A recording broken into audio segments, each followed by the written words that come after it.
इस वक्त हम देवास जिले में हैं। देवास जिले की 5 विधानसभा हैं। 5 विधानसभा में अगर सोनकच्छ को छोड़ दिया जाए तो बीजेपी 4 सीट पर रोचक मुकाबला है, कांटे की टक्कर है।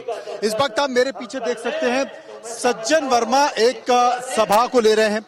ये जो कि विधायक हैं, कांग्रेस की सरकार में मंत्री थे, 2018 में सरकार आई थी और जब चुनाव होता है तो स्वाभाविक तौर पर इस तरह की रैलियां नजर आती है। आप चारों तरफ देखें कि भीड़ बनी हुई है, लोग यहाँ पर मौजूद हैं और छोटे छोटे सकरी गलियों में लगातार गाड़ियां निकलती रहती हैं और इन्हीं में एक संकेत देने की कोशिश की जाती है कि आखिर जनता क्या मानती है। तमाम लोग मौजूद हैं, हम उनसे समझने की कोशिश करेंगे कि वो क्या कहते हैं। आइए उनसे पूछते हैं, इस बार का विधानसभा चुनाव क्या कहता है? कांग्रेस नहीं, किस मुद्दों पर? मुद्दे क्या है? ये बेरोजगारी का मुद्दा है। अरे बेरोजगारी का मुद्दे हैं और बाकी ये भी तो है, सब महंगा बढ़ गई, किसानों के फसल के दाम नहीं मिल रहे हैं, यूरिया नहीं मिल रहा है, एमपी नहीं मिल रहा है, सब ब्लैक कर रहे हैं, 500 रुपए बोरी हो गई। अच्छा, तो क्या करेगा फिर, सरकार नहीं बदले। आप बताइए क्या मुद्दा है? बहुत मुद्दे हैं साहब, ये चोरों की सरकार है, किसान परेशान है, लाइट नहीं मिल रही है टाइम पे, यूरिया एमपी कुछ नहीं मिल रहा है, रोडों की हालत खराब है, पब्लिक पूरी परेशान है। पर शिवराज जी तो कहते हैं कि मध्य प्रदेश बदल दिया हमने। वो तो हमेशा ही कहते और कहते रहे, क्या कर हमारे यहाँ वादा करके तहसील बनवाएंगे, आज तक नहीं बनी। हाँ? ये बड़ा सवाल है। कुछ लोग हमारे साथ मौजूद हैं। हाँ साहब, इस बार क्या सोच के वोट डालोगे? क्या सोच कर डालेंगे, मतलब यही है कि अभी तक जो भी सरकार बनी हुई थी वो झूठी थी। अच्छा, हाँ, उसने जो वादे किए थे वो पूरा नहीं करे और हमारे जो अभी बिल्कुल। कुल मिलाकर इनका ये कहना है कि सरकार झूठी थी, लेकिन हकीकत में यह है कि तमाम सारे आंकड़ों के जरिए ये देने की कोशिश की जाती है।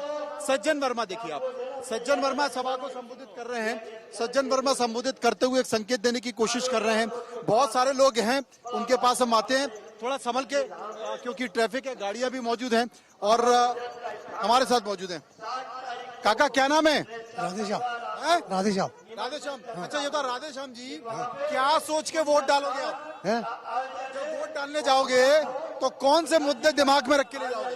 कांग्रेस का। अरे भाई, अरे बिजली, पानी, किसानी, क्या सोच के? पानी। पानी? हाँ। पानी नहीं है क्या? ये पानी कम है। अरे भाई, नल जल योजना लेके आए हैं मोदी जी और शिवराज जी, आप कह रहे पानी नहीं है? काका, इस सरकार से हम तंग आ गए। क्यों तंग आ गए? किसान बहुत परेशान है। क्यों कर्जा माफ नहीं हुआ इसलिए? कर्जा माफ भी नहीं हुआ, उसके बाद में सब झूठा आश्वासन देते हैं। अच्छा, झूठा आश्वासन, सरकार बहुत परेशान है। तो कुल मिलाकर लोगों का कहना है कि झूठा आश्वासन दिया जा रहा है। तो ये सभा है और ये सभा में आप देखिए बहुत सारे आवेदन भी ले रहे हैं, ये आवेदन भी लिए जा रहे हैं और ये वादा भी किया जा रहा है कि इस बार के चुनाव में आप उपस्थिति दीजिए, हम आपके मुद्दों को लेकर जाएंगे। तो एक संकेत देने की कोशिश की जा रही है। हम सज्जन वर्मा से पूछेंगे कि वो क्या मानते हैं और किन बातों के और किन वादों के जरिए वो इस बार का विधानसभा चुनाव लड़ रहे हैं। तो सीधे उन्हीं के साथ चलते हैं और पूछते हैं उनसे सवाल। आइए, इस बार की लड़ाई विधानसभा चुनाव की, वो लड़ाई क्या कहती है और किन मुद्दों के जरिए होगी? देखिए, राजनीति में कोई भी चुनाव हो वो एक युद्ध के समान ही होता है। ये रणभूमि होती है राजनेताओं के लिए और इस समय कांग्रेस संपूर्ण मध्य प्रदेश में भारतीय जनता पार्टी से बहुत आगे है।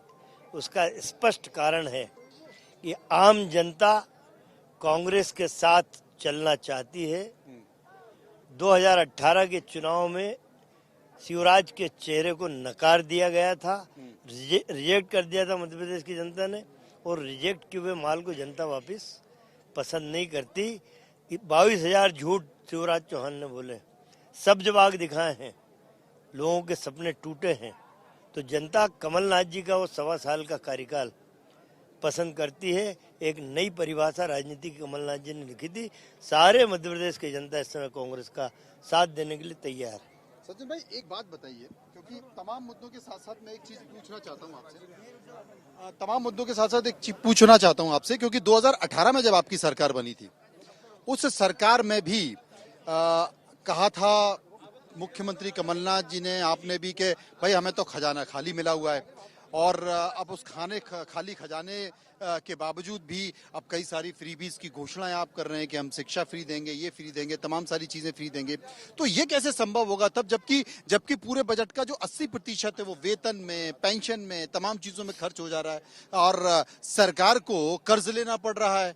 तो कैसे होगा, आप कैसे कर पाएंगे? देखिए, खजाना खाली मिला था, ये बात तो प्रदेश का बच्चा बच्चा जानता है। सारा लूट लिया था भाजपा की, शिवराज की सरकार ने, उनके मंत्रियों ने। एक व्यक्ति जो मैनेजमेंट का मास्टर है, उसका नाम है कमलनाथ। हमने खजाना खाली होने के बाद भी 27 लाख किसानों का 11,500 करोड़ का कर्जा माफ करके दिखाया था। हमने पेंशन लोगों की बढ़ा के दिखाई थी। हमने कर्मचारियों के लिए बोनस की व्यवस्था की थी। हमने वो सारे काम, सरकार पैसा कैसे जनरेट करे, ये शिवराज चौहान के बस की बात नहीं, ये कमलनाथ अगर मैनेजमेंट गुरु हैं तो फिर काय के मैनेजमेंट गुरु हैं, अपने विधायकों को नहीं मैनेज कर पाए? देखिए, एक व्यक्ति वचन पत्र बनाता है, वचन पत्र को निभाने के लिए साल भर में इतने सारे वचन को हमने निभाया। ये पता थोड़ी था कि लोकतंत्र के हत्यारे गली गली घूम रहे हैं, दिल्ली से लेके भोपाल तक। ये क्या पता था बाबा साहेब अम्बेडकर को? यदि पता होता कि विधायक भी बिकते हैं तो वो संविधान लिखते वक्त एक लाइन जरूर डाल के जाते। मैं वो शब्द बोलना नहीं चाहता, लेकिन ये जो क्या डाल के ये विधायक तो नहीं थे, ये राजा महाराजा के बंधुआ मजदूर थे। विधायक होते तो बिकते नहीं, ये बंधुआ मजदूर थे, ये बिके हैं।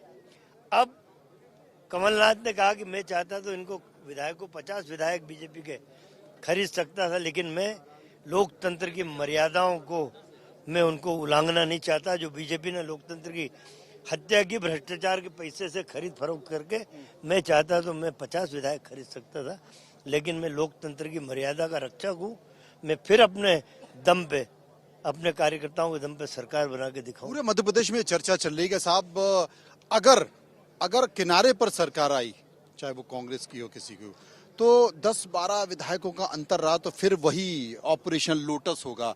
ऐसा हो सकता है कि फिर से? ये मैं कह रहा हूँ ना, वो विधायक नहीं बिके थे, वो राजा महाराजा के बंधुआ मजदूर थे। वो उसके इशारे पे वो तो 19 ही थे, बाकी तो दूसरे थे। वो भी उसी कैटेगरी के थे।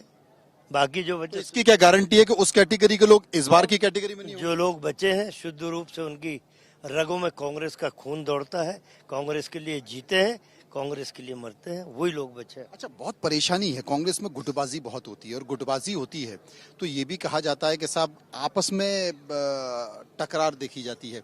ये भी माना जा रहा है कि कांग्रेस के ही कुछ बड़े नेताओं की नजर सोनकच्छ में है और उनका सीधा इशारा सज्जन वर्मा पे है कि इस बार सज्जन वर्मा को जीतने नहीं देना। क्या वाकई ऐसी है या ये अफवाह है?